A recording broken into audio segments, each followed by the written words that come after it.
បងប្អូនទាំងអស់គ្នាដែលកំពុងតែមានតម្រូវការត្រូវការត្រាក់តយកទៅធ្វើដីស្រែចម្ការឬក៏រុញព្រៃខ្ញុំមានត្រាក់តមួយគ្រឿងដែលចាស់ក៏ធ្វើការដាក់លុបញាប់លុយអញ្ចឹងត្រាក់តនេះគឺមកកៅ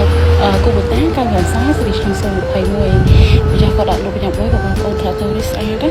ម៉ាស៊ីនពងប្រអប់លេខក៏អត់មានប៉ះសល់អីណាស្មែក្លុកលៀនម៉ាស៊ីនអីក៏អត់មានសើមឬក៏ជ្រឹបព្រៀងយ៉ាងណាដែរចំណេះសឹកដៃវិញគឺនៅកាន់មែនទែន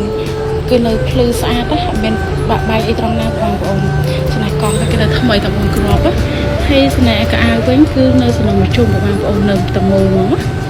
ហើយសម្រាប់ឧបករណ៍វិញពុកម៉ែបងប្អូនមានមុខក្រោយមានផា7នៅប៉ែរុញនេះទៅត្រាក់តនេះស្អាតតែម្ចាស់គាត់ប្រើថែគាត់ប្រើដៃមួយទេមិនជួយតកងជួយអីទេ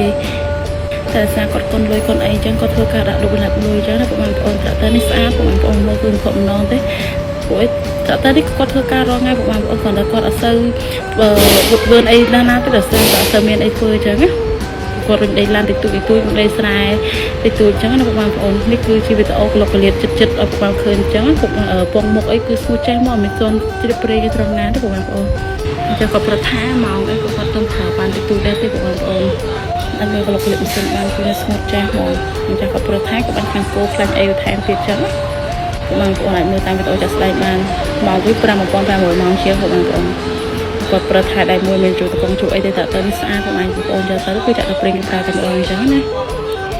នៅបងប្អូនសម្រាប់បងប្អូនចង់មកមើលផ្ទាល់ចាក់ស្ដែងបន្ថែមទៀតអីអាចទៅតាមរយៈលេខទូរស័ព្ទបានមកមើលផ្ទាល់ចូលចាប់ផ្ទាល់ជាមួយចាស់គាត់ចាក់ស្ដែងអញ្ចឹងណា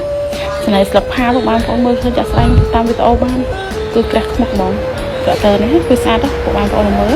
ហើយបងប្អូនចង់មកជួយមកថែមអាចចាក់ទៅតាមរយៈលេខ Telegram ឬក៏តាមឆាតបន្ថែមទៀតបានបងប្អូនចង់មើលផ្ទាល់តាក់ទងតាមលេខទូរស័ព្ទតែខ្ញុំជួយមើលដល់តែម្ចាស់កប់ផ្ទាល់កន្លែងវិញចូលចាំម្ចាស់កប់ផ្ទាល់ថែមទៀតចឹងណា